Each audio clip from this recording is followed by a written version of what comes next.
Welcome back to Whistle Where You Work. When Wall Street went on a rampage of greed during the Bush years, where was the SEC, the Securities and Exchange Commission?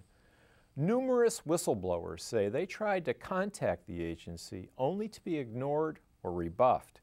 It took the Bernie Madoff scandal to get Congress to put on its oversight hat, and the recently passed financial reform bill, which empowers the SEC to write rules that bestow financial rewards on whistleblowers who disclose significant fraud. Not surprisingly, corporations are pushing back, calling the program unfair. With the SEC rules set to be finalized next April, this key whistleblower provision is up in the air. With us to discuss this is Jason Zuckerman of the Employment Law Group, a Washington, D.C.-based law firm. Jason, welcome to Whistle Where You Work. Well, Mark, thank you very much for having me on the show. Tell us a little bit, some examples about whistleblowers who tried to alert the SEC in recent years about financial shenanigans on Wall Street. I actually had a lot of clients who brought claims under the anti-retaliation provision of the Sarbanes-Oxley Act who had worked at large financial institutions. And they went to the SEC. It often went into a black hole. The SEC didn't do anything about it, or if they did, it would take years and years. And a very important issue is in the financial services industry, there are obviously a lot of smart people. Why didn't they blow the whistle on the widespread fraud that is really the primary cause of the current economic crisis? I would submit it's because they felt if they blew the whistle, they would lose their jobs and possibly their entire professional career in that industry.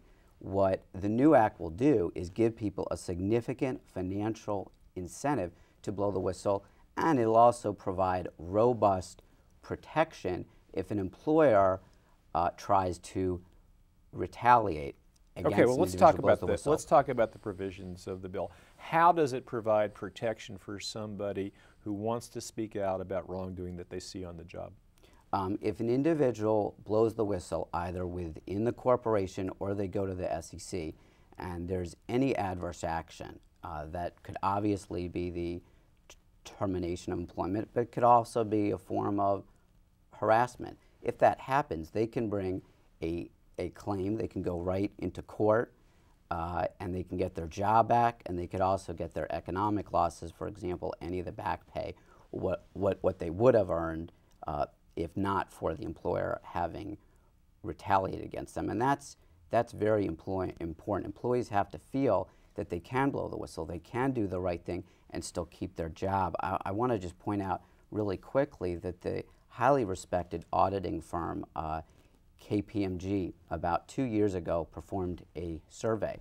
They concluded that 74%, 3 out of 4 employees in the corporations that were surveyed, personally witnessed improper or unethical or unlawful conduct within the prior year period of that KPMG survey, especially at a time of high unemployment where people are so concerned about being able to keep their job. It's important to provide a strong financial incentive for employees to blow the whistle and for them to know that if there is some adverse action as a result of that, they will have a claim. All right, but that isn't in some ways even necessarily the most controversial provision in this reform, is it?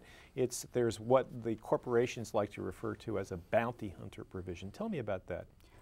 That actually has worked very well under a law that goes back to the time of President Abraham Lincoln. Under the False Claims Act, an individual who works at a U.S. government contractor can blow the whistle on fraud and can get a % of the amount that the U.S. government is able to recover. In about 1986, the key TAM provisions of the False Claims Act were enhanced as a result of information that employees have brought to the Department of Justice. The government has recovered more than $24 billion under that act. So that's worked very well, and there actually is a program like that at the IRS now, too.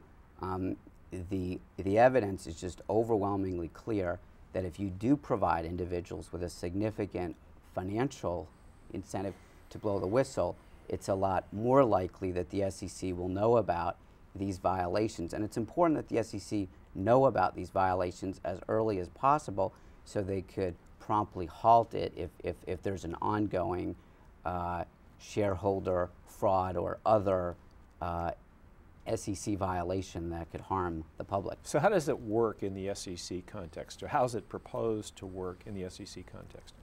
The way it will work under Section 922 of the Dodd-Frank Act, if an individual voluntarily provides information that the SEC is not aware of, and that information leads to a successful enforcement action where the SEC is able to recover $1 million or more, the individual who blew the whistle can get an award of anywhere from 10 to 30% of the amount that the SEC is ultimately able to recover. Well, the corporations are screaming, well, this is just going to generate disloyal employees, right? They're all going to see, I have a bigger payday by reporting some minor infraction at the company to the SEC than to try to remedy it within the corporation. It's been my experience, and I've had a lot of clients who blew the whistle at corporations.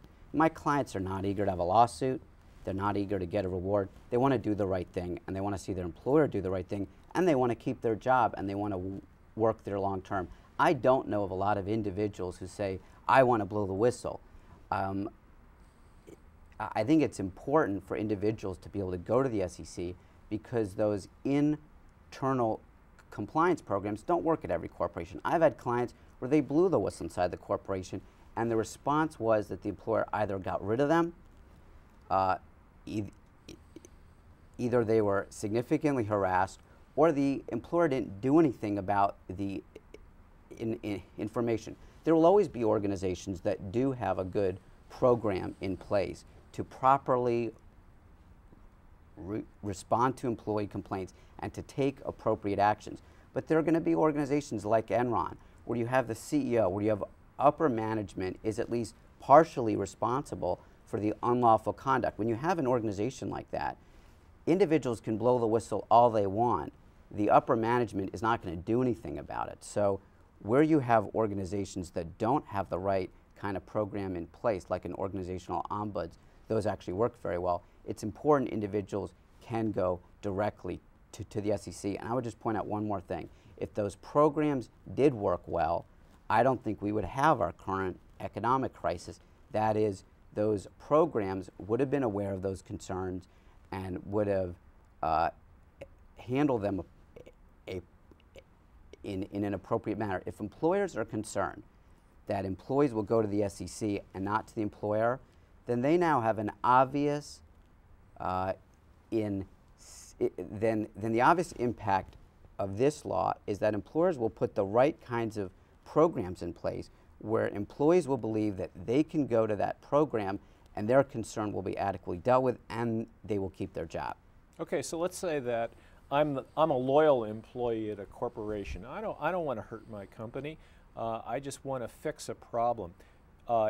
But I also know that at the end of the day, I might want to be able to report this to the SEC and, in fact, benefit from this program. Do I lose my place in line if I go to my company first and report it? No, what the SEC has proposed in these implementing regulations is that an individual will keep their place in line if they blow the whistle within the corporation. Then they have to give the corporation about a 90-day period to take action. And if the corporation does not take action at that point, the employee would go to the SEC, and it would be as though the SEC, the individual had brought the claim when the individual went to the SEC. I will just point out one.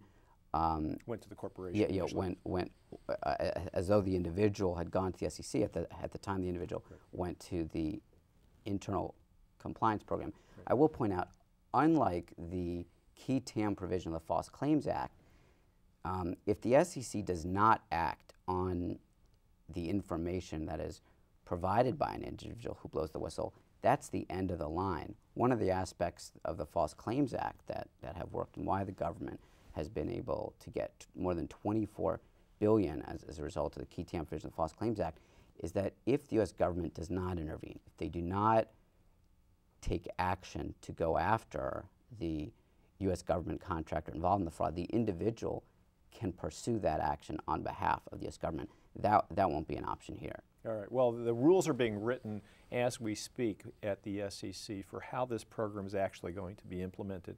And there's a lot of pushback, as we mentioned, from the corporations. What should people do if they're concerned about preserving this program in its most empowered sense for whistleblowers? I think the most important issue is going to be, does the U.S. Congress provide the SEC with the financial resources it will need for this program? What I'm hearing from the SEC is that they receive hundreds of these allegations every day. They simply don't have the resources in place to act on all of those allegations. It will be very important, and I understand from an article just the other day that there are efforts being made on the Hill to significantly increase the SEC's budget. If there isn't an increase, I think a lot of these allegations are going to go in the same black hole at the SEC that other allegations had gone into for years. And again, I would submit that that is at least partially why we have this current economic crisis. The SEC had opportunities to intervene, and they chose not to. Well, many thanks to Jason Zuckerman of the Employment Law Group for reminding us of the high stakes in providing legal protections for financial whistleblowers. I'm Mark Cohen, and this has been Whistle Where You Work.